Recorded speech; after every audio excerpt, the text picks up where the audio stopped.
Bonjour, bienvenue dans ce replay numéro 11 des déblogueurs de la Griffe Noire. Alors aujourd'hui, il sera question d'amour, de femmes, de cinéma, d'Italie, de Belleville et aussi d'un récit initiatique. Tout ça, oui tout ça, on vous gâte, on a décidé de vous gâter pour ce numéro 11. Alors si vous voulez bien, on y va tout de suite.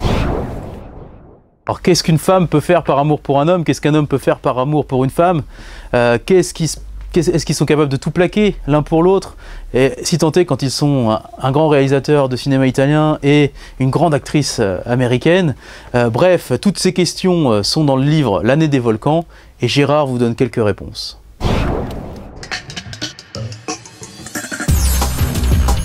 L'année des volcans de François-Guillaume Laurin, de chez Flammarion. Le livre n'existait pas beaucoup avant qu'on fasse des chroniques sur France 5, sur LCI et sur France Info. Et grâce à votre confiance, et le bouquin, il existe.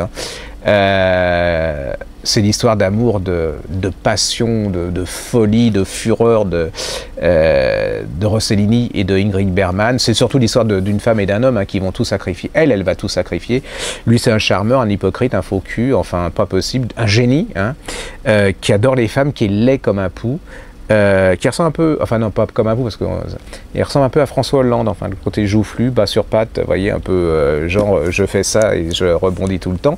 Et puis elle est sublimement belle, elle a la plus belle carrière du monde, elle est l'idole des familles aux États-Unis.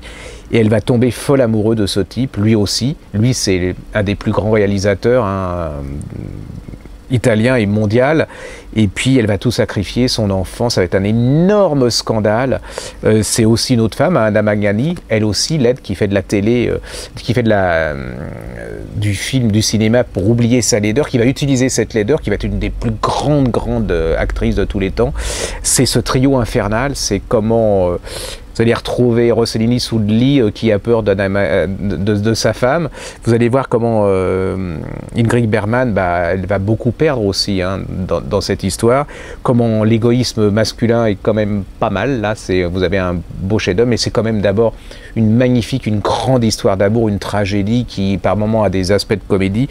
François-Guillaume Laurin, je ne le connaissais pas, mais franchement, il nous donne là un bouquin exceptionnel, vous êtes pris dedans. Voilà, c'est un des romans français de l'année, ça s'appelle L'année des volcans et c'est chez Flammarion. Alors Jean aime les BD enlevées, dynamiques, un peu trash, bien dessinées, bien écrites, et il en a trouvé une qui se passe à Belleville, c'est un polar, ça s'appelle Belleville Story, et il a adoré. Une série en deux, il y avait juste eu 2 volumes. C'est 2 jeunes dessinateurs. C'est un polar qui se passe à Paris, à Belleville. Et c'est assez trash, alors un petit peu différent au niveau du dessin, beaucoup plus moderne. Ça ressemble un peu à du Blin, un peu au dessinateur de maintenant, un peu à du Sfar et tout ça. Mais le polar est totalement déjanté et totalement... l'histoire est assez sordide, mais très bien faite. Et puis il y a une très belle reconstitution des quartiers de Belleville et du quartier de Paris dans cet album. Nathalie Hugues, ça vous dit quelque chose? Évidemment que ça vous dit quelque chose. Nathalie Hugues, c'est la co-auteure de Jérôme Camus, ceux qui ont inventé le commandant Kurtz. Et là, depuis 2 ans, Nathalie Hugues, elle a entrepris une œuvre personnelle en parallèle de son œuvre géniale avec son compagnon.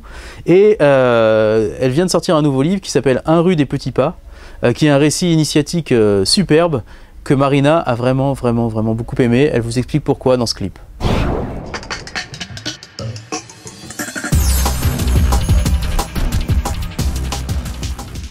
Bonjour, ça c'est vraiment un auteur que j'aime, Nathalie Hugues, Un rue des petits pas, c'est chez Calman Levy. Alors Nathalie Hugues, peut-être que vous connaissez son nom parce qu'avec son mari Jérôme Camus, c'est un couple d'auteurs de polars français qui marche du feu de Dieu.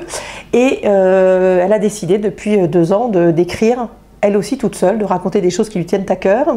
Et là donc son nouveau livre, Un rue des petits pas, c'est très joli, c'est l'histoire d'une jeune fille qui va être recueillie dans les années de la Première Guerre par une femme dans un village français, une femme qui est sage-femme et qui va l'initier à ce métier, qui va lui apprendre ce métier, mais pas seulement, qui va aussi lui apprendre la vie, qui va lui apprendre les embûches, à les contourner, qui va lui expliquer en fait ce qu'est la vie. Alors elle va lui apprendre un métier, mais aussi elle va lui apprendre à avancer dans l'existence. C'est extrêmement, vraiment extrêmement joli. C'est très très bien écrit. C'est comme, et je crois, cette femme, c'est-à-dire que c'est tout en nuances, tout en douceur et tout en intelligence. Et c'est de l'apprentissage, c'est du compagnonnage et de l'apprentissage. C'est quelque chose d'assez riche et moi que j'ai rarement lu, donc vous pouvez y aller. Alors pour terminer ce numéro 11 du replay des blogueurs de la Griffe Noire, un petit coup de cœur pour un vieux livre. Enfin vieux, il date de 2005, c'est un livre de Thierry Jonquet qui s'appelle « Ils sont vos épouvantes et vous êtes leurs craintes », qui était paru chez Seuil et qui existe maintenant en point Seuil.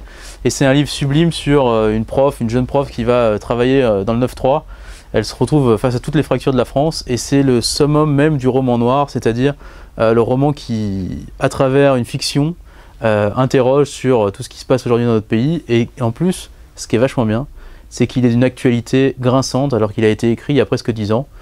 Je vous en parle dans mes chroniques du samedi sur les déblogueurs. Vous pouvez retrouver une chronique plus longue, mais c'était un petit coup de cœur pour ce bouquin de Thierry Jonquet qui vraiment est superbe. Et voilà, c'est terminé ce replay des déblogueurs de la Griffe Noire. Évidemment, on reste en contact. Inscrivez-vous à la newsletter de la Griffe Noire. C'est sur le site, vous pouvez vous inscrire à la newsletter et vous aurez plein d'informations. Vous saurez nos coups de cœur en avant-première. Enfin bref, vous aurez plein d'informations. C'est vraiment un outil pour rester en contact. Quand vous n'êtes pas à la boutique ou quand vous n'avez pas le temps, justement, vous aurez des informations à travers la newsletter. Donc venez et à très bientôt. Salut!